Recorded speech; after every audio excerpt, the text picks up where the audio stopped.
Présidente.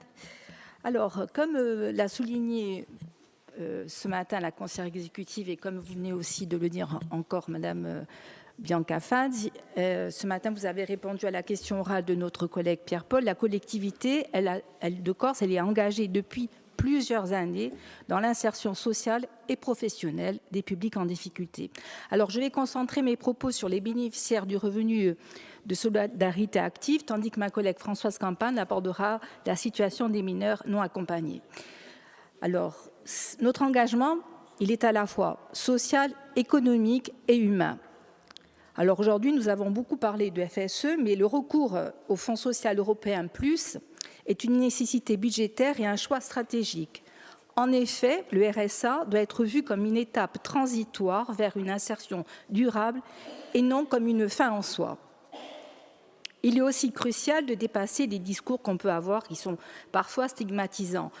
Les bénéficiaires souvent ont des parcours cabossés et rencontrent des obstacles. Alors on les nomme freins, mais souvent ce sont des freins qui sont cumulés tels que l'isolement, des troubles psychiques, la précarité éducative ou numérique, des ruptures familiales, ce qui peut entraîner un sentiment de relégation et de perte de confiance. Alors notre responsabilité, elle est de répondre à ces défis avec une stratégie certes bienveillante, mais aussi exigeante, qui est fondée sur un accompagnement personnalisé et respectueux.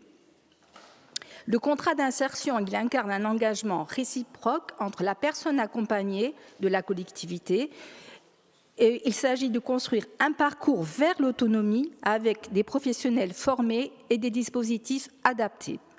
Alors, soutenir ce rapport, c'est affirmer que personne n'est condamné à l'exclusion et que chacun mérite une seconde chance. C'est aussi croire que l'action publique, bien ciblée et pensée sur le long terme, peut changer les trajectoires de vie. Enfin, la précarité, elle pèse lourdement sur nos finances, nous l'avons souvent évoqué dans l'hémicycle. Et la gestion du RSA impacte notre budget chaque année. Avec l'accroissement démographique, une part importante des nouveaux arrivants est en grande